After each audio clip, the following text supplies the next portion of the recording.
नमस्कार दोस्तों, मैं विकास कुमार आप सभी का स्वागत करते हैं सनराइज ऑफिशियल के ऑनलाइन प्लेटफॉर्म के ऊपर। मैं दूसरे आज जो पिछली क्लास के अंदर मैंने भारतीय इतिहास के अंदर एक वंश लिखवाया था, उस वंश का नाम पड़ता है मधुस क्या मौर्य वंश। लेकिन आज जो शुरुआत करने वाले हैं ना, एक वंश की शुरुआत करने वाले हैं और उस वंश का जो नाम पड़ता है मधुस क्या नाम पड़ता है, शुंग वंश पड़ता है। तो यहाँ से कई बार नहीं हजारों बार मधुस एग्जाम के अंदर क्वेश्चन पूछे गए हैं कि शुंग वंश से एग्जाम के अंदर क्या क्या क्वेश्चन आता है और क्या क्या क्वेश्चन नहीं आता है। तो चलिए आज के इस नए सेशन की शुरुआत करते हैं मधुस से। आप सभी के प्यारे प्यारे साथियों के साथ इस सेशन की शुरुआत करते हैं। तो पहली लाइन के अंदर पहला क्वेश्चन मधुस क्या लेकर के चलते हैं कि इस शुंग वंश का जो संस्थापक माना जाता है। तो यहाँ से सबसे पहला ही क्वेश्चन मधुस बड़ा इंपॉर्टेंट निकल करके आता है कि शुंग वंश का जो संस्थापक माना जाता है वो संस्थापक किसे माना जाता है। तो इस वंश का जो संस्थापक माना जाता है मधुस किसे माना जाता है, आपको उत्तर क्या लगा करके आना है, उससे है मित्र शुंग को माना जाता है। तो यहाँ से इस बार आंसर क्या लगा करके आओगे कि इस शुंग वंश का जो संस्थापक माना जाता है कि शुंग वंश का संस्थापक कौन था, आपको मधुस उत्तर क्या लगा करके आना है, किसका उत्तर किसे माना जाता है, उत्तर लगा करके आना पुष्यमित्र शुंग को माना जाता है। जो पुष्यमित्र शुंग ने इस शुंग वंश की शुरुआत किया था, तो इस पुष्यमित्र शुंग ने जो हत्या किया था, मतलब क्या था, इसने किसकी हत्या करी थी और हत्या करने के बाद यूं गद्दी पर बैठ गया। तो इस पुष्यमित्र शुंग ने ना एक व्यक्ति की हत्या कर दी थी, उसका नाम पड़ता है मधुस क्या वृत्रथ मौर्य पड़ता है। और जो वृत्रथ मौर्य जो था वो कौन था, जो मौर्य वंश का अंतिम शासक था। तो याद रखियो मौर्य वंश का जो अंतिम शासक था उसका नाम क्या पड़ता है, वृत्रथ मौर्य पड़ता है। और इस वृत्रथ मौर्य की हत्या किसने करी, पुष्यमित्र शुंग ने कर दी। और इस पुष्यमित्र शुंग ने पुष्य वंश की शुरुआत कर दी, उस वंश का नाम पड़ा मधुस क्या शुंग वंश। तो यहाँ से क्वेश्चन बड़े एग्जाम के अंदर पूछेगा, तो क्वेश्चन क्या क्या एग्जाम के अंदर आते हैं, तो शुरुआत होती है यहाँ से कुछ क्वेश्चन ये आता है। पहला क्वेश्चन तो मैंने संस्थापक से बता कि संस्थापक कौन था, आपको याद रखना पुष्यमित्र शुंग था। दूसरी बात के अंदर आपको याद रखना है मधुस क्या याद रखना है कि इस शुंग वंश के संस्थापक पुष्यमित्र शुंग ने जो अपनी राजधानी बनाया था। तो यहाँ से भी क्वेश्चन एग्जाम के अंदर क्वेश्चन आता है। तो यहाँ से क्वेश्चन पूछा जाता है कि इसे पुष्यमित्र शुंग ने जो अपनी राजधानी बनाया था, इसने अपनी राजधानी किसको बनाया था। तो आपको याद रखना है मधुस एक शब्द, उस शब्द का नाम पड़ता है मधुस क्या उज्जैनी पड़ता है। तो यहाँ से इस बात को याद रखना, पुष्यमित्र शुंग ने अपनी राजधानी किसको बनाया, उज्जैनी को बनाया। अगर उज्जैनी ना मिले आपको उत्तर क्या लगा करके आना है, इसका उत्तर लगा करके आना मधुस किसको, विदिशा को। उज्जैनी या विदिशा को मधुस पुष्यमित्र शुंग ने क्या बनाया था, अपनी राजधानी बनाया था। और ये स्थान कहां पर पड़ते हैं, आपको याद रखना मधुस कहां पर, मध्य प्रदेश के अंदर। इतनी मनत हद तक 4-5 बात बताई होगी मित्रों। वह बात ये बताई संस्थापक कौन था, इसने किसकी हत्या कर दी थी, राजधानी कौन सी बनाई थी। ये कॉमन चीज है जो हर एग्जाम के अंदर पूछी जाती है, किस वंश से पूछी जाती है, शुंग वंश से पूछी जाती है। इसके बाद में तो अगर हम थोड़ा सा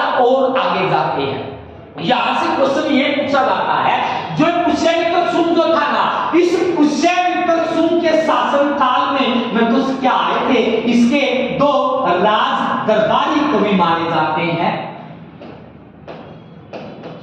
दरबारी कवि माने जाते हैं। तो याद बात याद रखियो, पुष्यमित्र शुंग के शासन काल में कितने दरबारी कवि आए थे, 2 राज दरबारी कवि आए थे।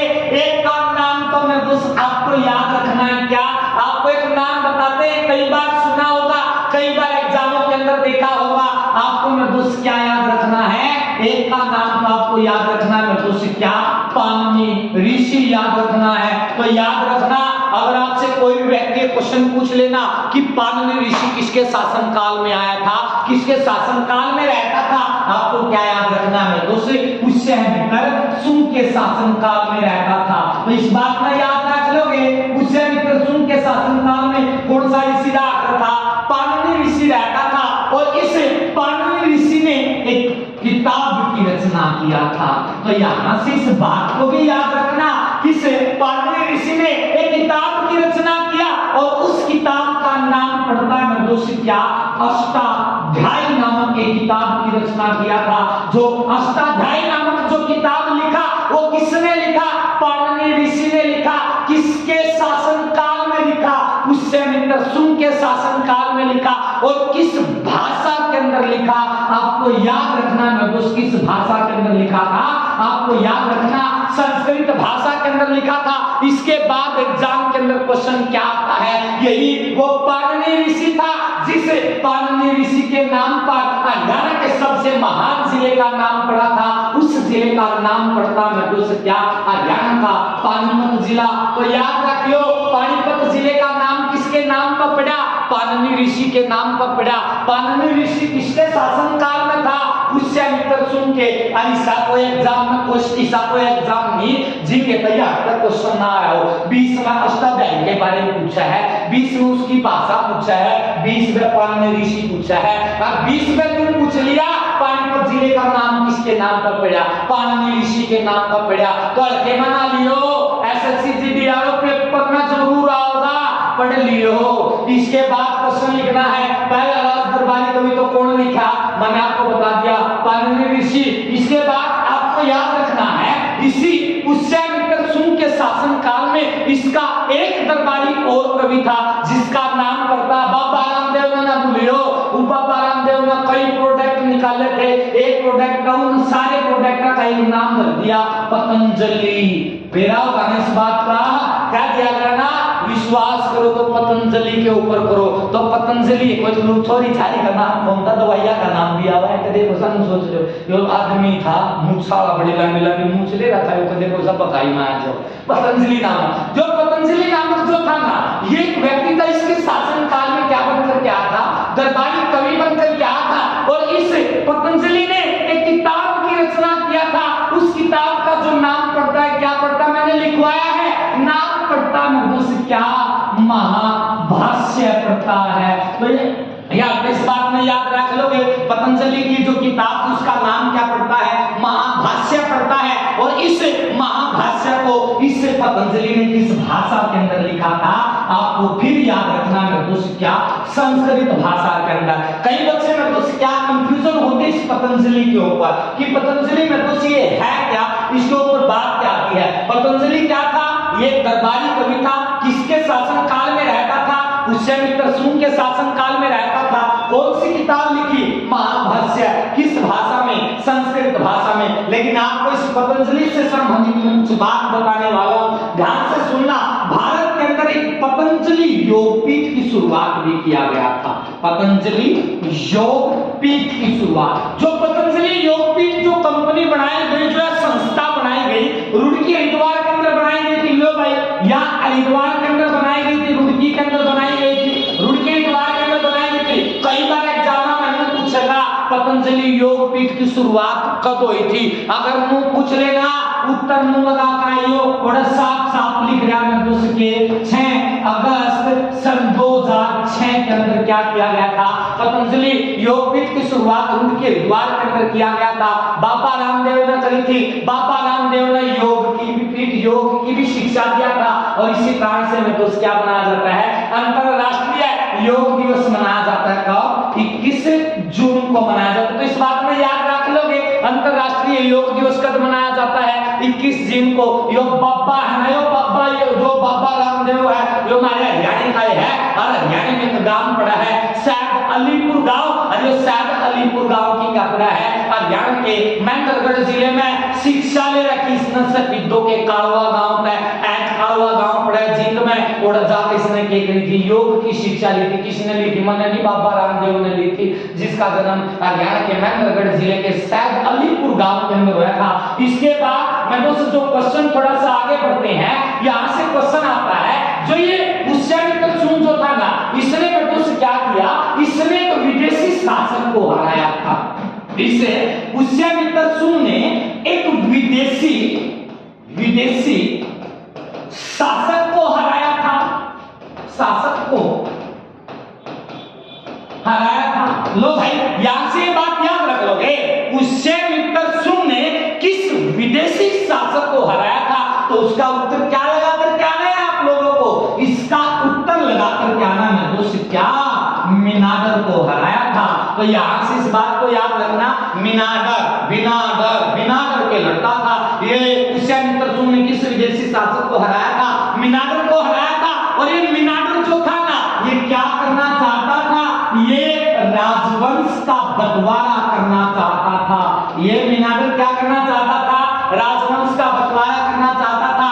और क्या करना चाहता था, एक तो राजवंश का बंटवारा करना चाहता था, दूसरा उज्जैन पर कब्जा करना चाहता था।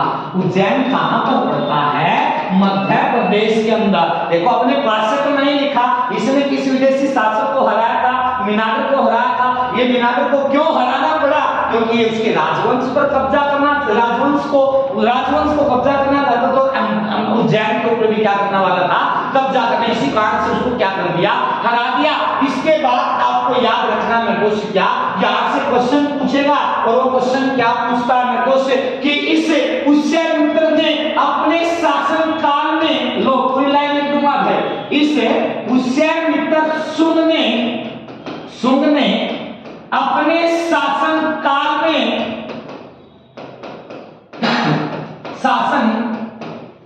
में एक यज्ञ करवाया था, और उस यज्ञ का मतलब एक नहीं 2 यज्ञ करवाए थे, और उसका नाम पड़ता है दोस्त, क्या इसने अपने शासन काल में 2 असव में यज्ञ करवाए थे। तो यहां से इस बात को याद तो रख सकते हो, ऐसे व्यक्ति का नाम बताओ जिसने असव में यज्ञ करवाए, 2 असव में यज्ञ करवाए थे, नाम क्या पड़ता है, पुष्यमित्र शुंग। किसकी हत्या करने के बाद आया था, वरदराज मौर्य की हत्या करने के बाद आया था। इसके बाद क्वेश्चन लिखना है, इसी पुष्यमित्र शुंग ने मेरे दोस्त क्या किया था, बरहुत के स्तूप का निर्माण करवाया था। तो यहां से इस बात को भी याद रख सकते हो कि बरहुत के स्तूप का जो निर्माण करवाया, इस स्तूप का निर्माण किसने करवाया था, वो करवाया था मेरे दोस्त किसने, पुष्यमित्र शुंग ने करवाया था। तो बरहुत के स्तूप का निर्माण भी किसने करवाया, पुष्यमित्र शुंग ने करवाया। पानी स्तूप की पड़ा है भाई, मध्य प्रदेश के अंदर पड़ता है। बरहुत का स्तूप किंगा पड़ेगा भाई, मध्य प्रदेश के अंदर पड़ता है। इसके बाद क्वेश्चन लिखना है, इसके बाद क्वेश्चन लिखना है कि आपने एक स्तूप का नाम और सुना होगा, और उस स्तूप का जो नाम पड़ता है, नाम पड़ा सांची का स्तूप। भारत का जो सबसे बड़ा स्तूप मध्य प्रदेश के अंदर ही है। एक क्वेश्चन एग्जाम के अंदर बार बार आता है कि सांची के स्तूप का निर्माण किसने करवाया था।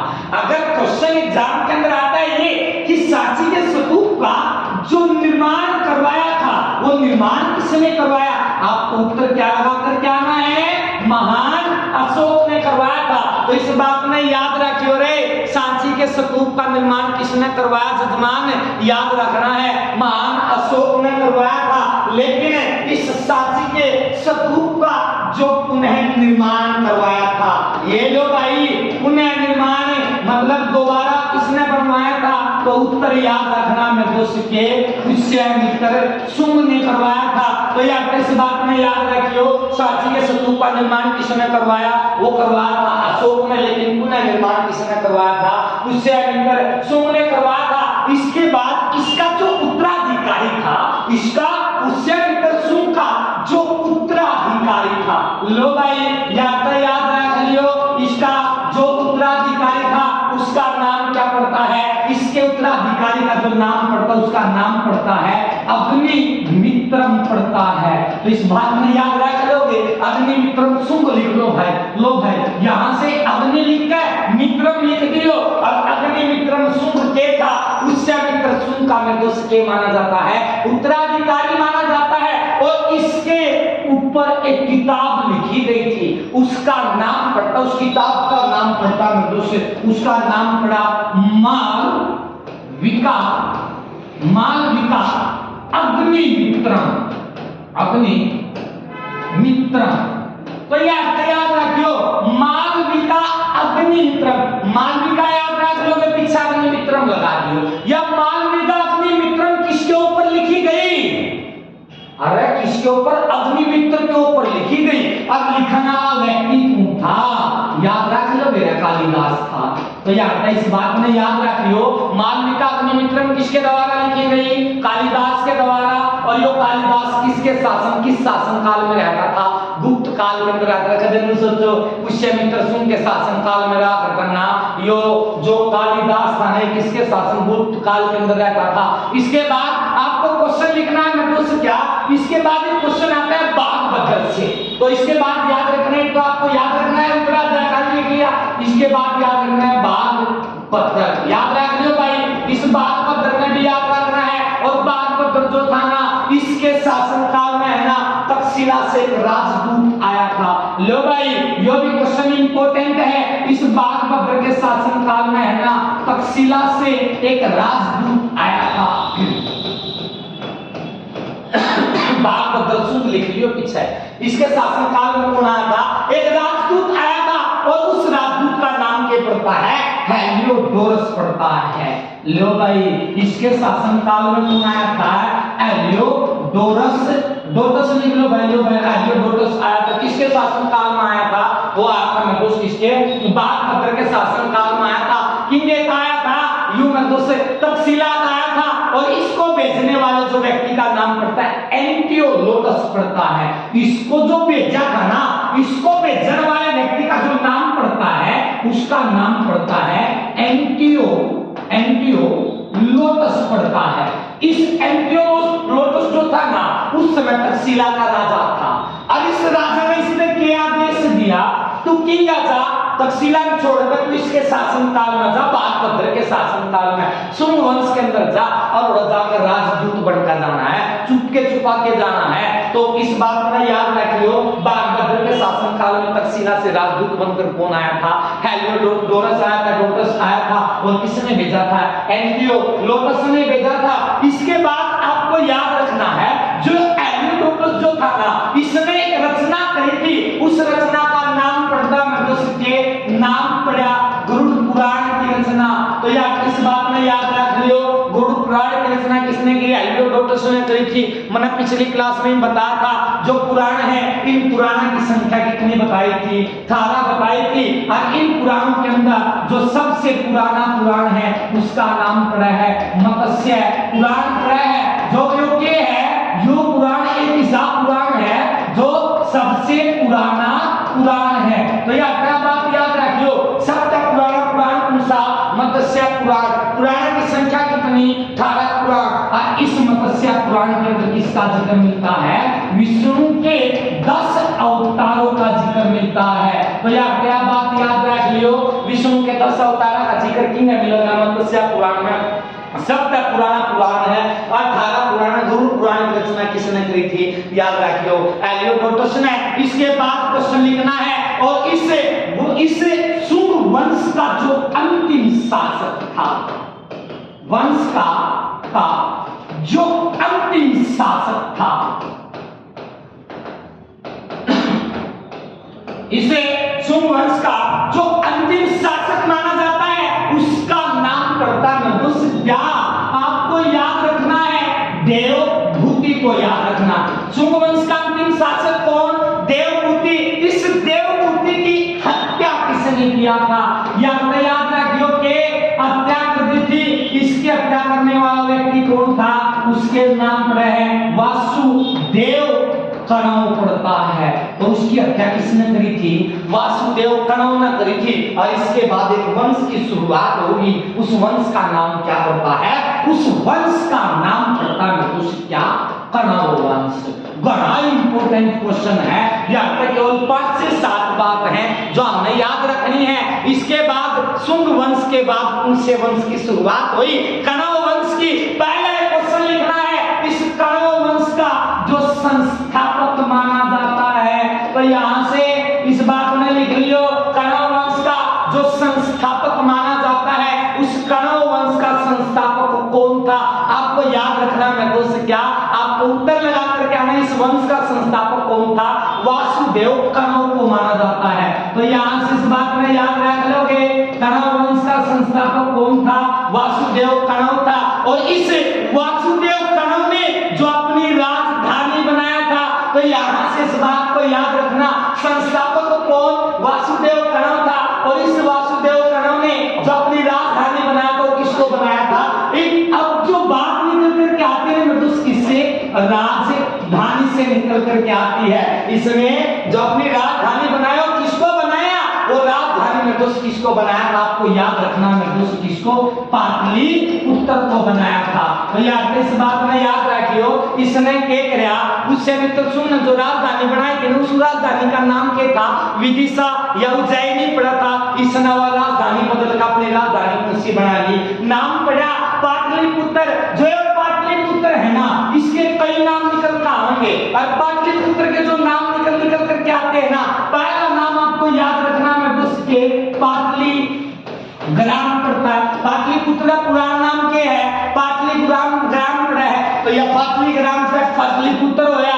पाटलिपुत्र का जो बात निकल करके आती है मृदुस क्या निकल करके आती है?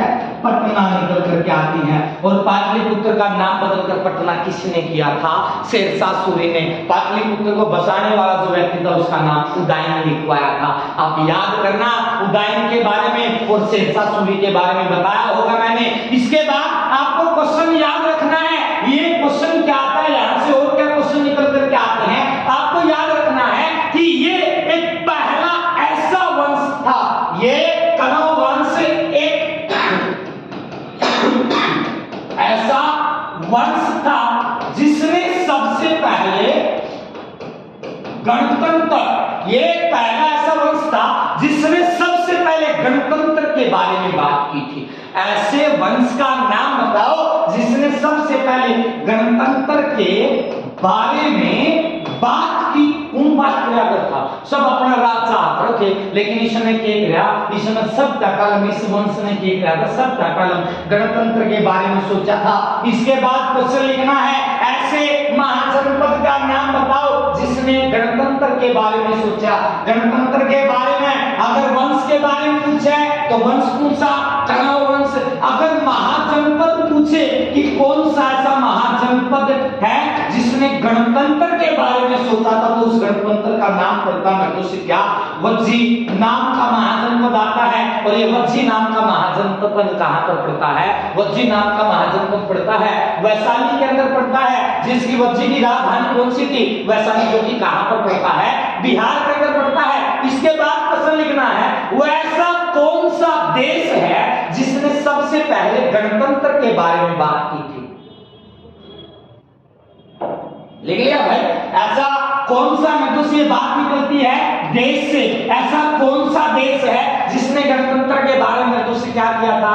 बात किया था। तो उस देश का जो नाम पड़ता, उस देश का नाम मृदुस क्या पड़ता है? आपको याद रखना, स्वीडन। स्वीडन का नाम सुना हो तो देख लियो। स्वीडन एक ऐसा देश है जिसने सब कलम की करी थी, गणतंत्र के बारे में बात करी थी। 3 चीज बताई है।